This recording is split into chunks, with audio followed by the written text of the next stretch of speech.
Kalian pasti sering dengar ada dai penceramah ngomong begini,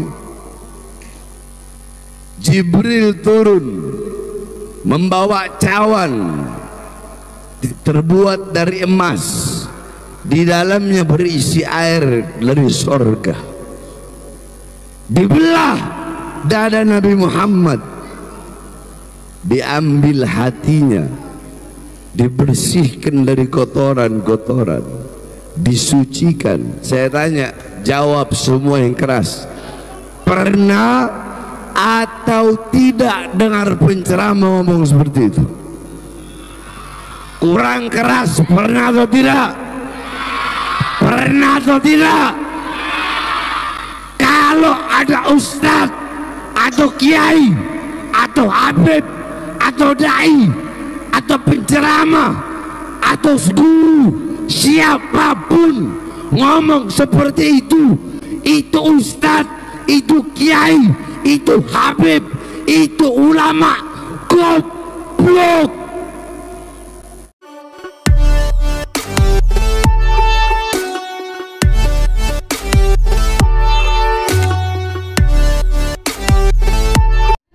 Pada umur 4 tahun, saat itu dia sedang berada di kampung Bani Sa'd. Nabi sedang main-main dengan anak-anak lain.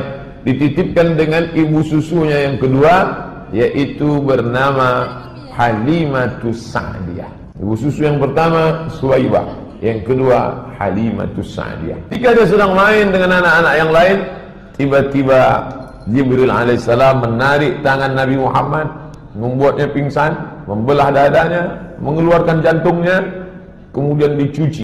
Jika dia sedang main dengan anak-anak yang lain, tiba-tiba Jibril alaihissalam menarik tangan Nabi Muhammad, membuatnya pingsan, membelah dadanya, mengeluarkan jantungnya, kemudian dicuci.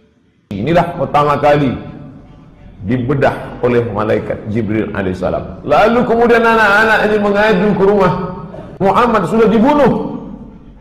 Anak-anak itu melihat, lari pulang ke rumah ibu Halimatus Sa'diyah, Muhammad sudah dibunuh. Lalu mereka datang lagi dan mereka lihat wajah Nabi SAW berubah raut wajahnya. Kalian pasti sering dengar ada dai penceramah ngomong begini, Jibril turun membawa cawan terbuat dari emas, di dalamnya berisi air dari surga. Dibelah dada Nabi Muhammad, diambil hatinya, dibersihkan dari kotoran-kotoran, disucikan. Saya tanya, jawab semua yang keras. Pernah atau tidak dengar penceramah ngomong seperti itu?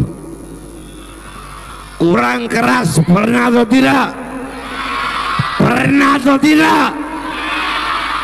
Kalau ada ustadz atau kiai atau habib atau dai atau penceramah atau guru, siapapun ngomong seperti itu ustadz, itu kiai, itu habib, itu ulama, goblok.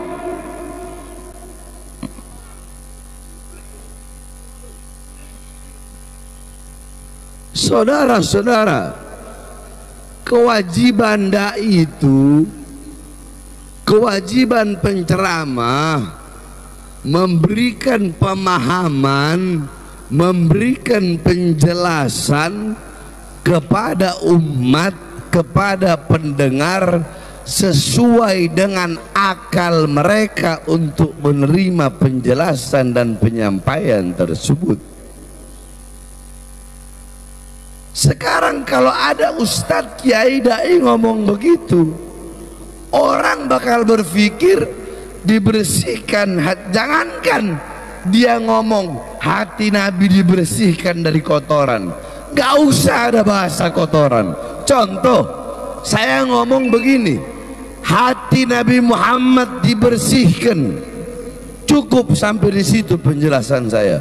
Hati Nabi dibersihkan, udah cukup sampai di situ. Pemikiran kalian apa? Sesuatu yang dibersihkan berarti sebelumnya apa? Sebelumnya apa? Sesat akhirnya, tidak benar otaknya akhirnya. Apalagi ngomong dibersihkan dari kotoran.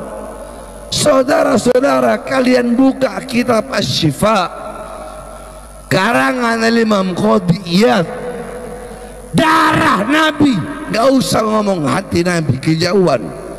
Darahnya Nabi suci, air kencingnya Nabi suci, kotorannya Nabi suci, nanahnya Nabi suci. Apalagi hati baginda Nabi besar Muhammad.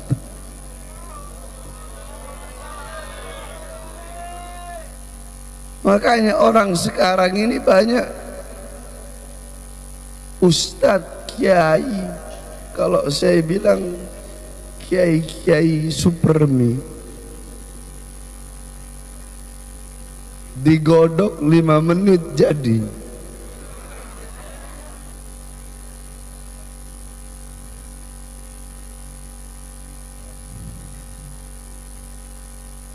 Saya mondok 18, selama 18 tahun mondok, saudara-saudara.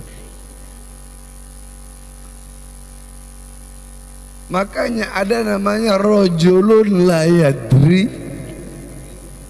wa la yadri annahu la yadri.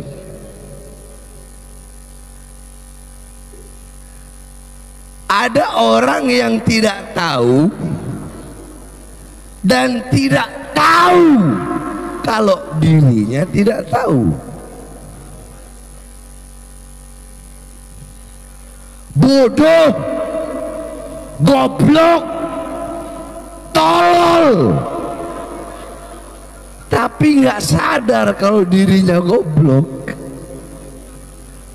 tapi nggak sadar kalau dirinya tolol, tapi nggak sadar kalau dirinya bodoh. Masih mending yang ketiga. Yang ketiga, rajulun la yadri wa yadri annahu la yadri. Orang bodoh tapi dia sadar kalau dirinya bodoh. Orang bodoh kalau sadar dirinya bodoh, maka dia bakal menghilangkan kebodohan dalam diri. Ini udah bodoh, goblok, tolol, so pinter, pakai mau dikte ulama, padahal goblok, padahal bodoh, padahal tolol, ngedikte ulama. Banyak gak yang begitu? Banyak gak? Banyak gak? Kalau bodoh udah bodoh aja, kalau goblok goblok aja.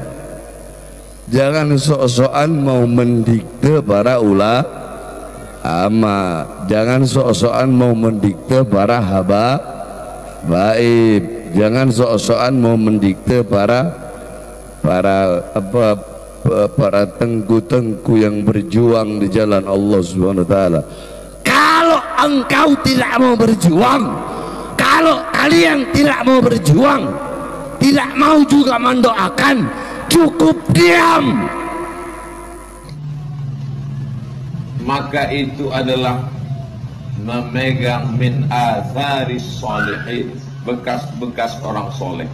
Makanya di Tarim Hadramaut Yaman tak diaspal jalan, bukan karena Yaman miskin, pemerintahnya kaya raya. Makanya di Tarim Hadramaut Yaman tak diaspal aspal jalan. Bukan karena Yaman miskin, pemerintahnya kaya raya. Kenapa? Karena mereka tak ingin bekas-bekas tapak kaki wali-wali Allah itu ditutup oleh aspal. Begitu mereka memuliakan, menghormati para wali-wali Allah. Pelajaran pertama yang saya ambil dari ibu saya adalah, yang pertama kita ceritakan kepada anak kita adalah tentang wali Allah.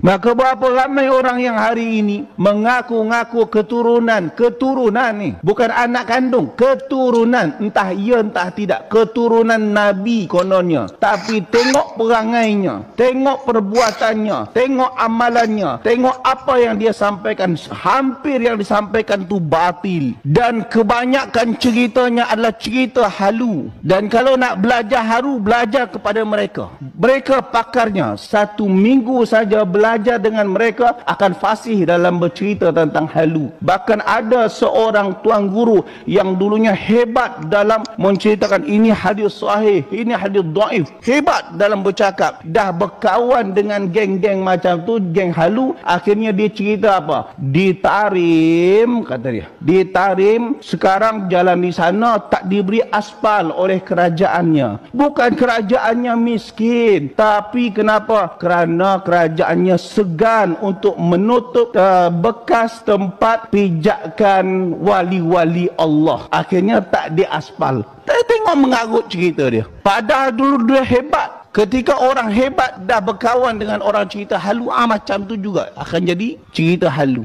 Jadi jemaah dikasihi oleh Allah Subhanahu Wa Taala, anak Nabi Nuh itu anak kandung. Kalau tak ikut Nabi Nuh, tak ikut Rasul Allah, tak diakui. Innahu laisa min ahlik. Jadi kalau ada orang sekarang yang mengaku ni keturunan Nabi, keturunan, tapi kalau tak ikut Rasulullah, innahu laisa min ahlik. Dia bukan ahli keluarga Nabi. Walaupun ngaku-ngaku, ngaku seorang je lah, Allah tak akui.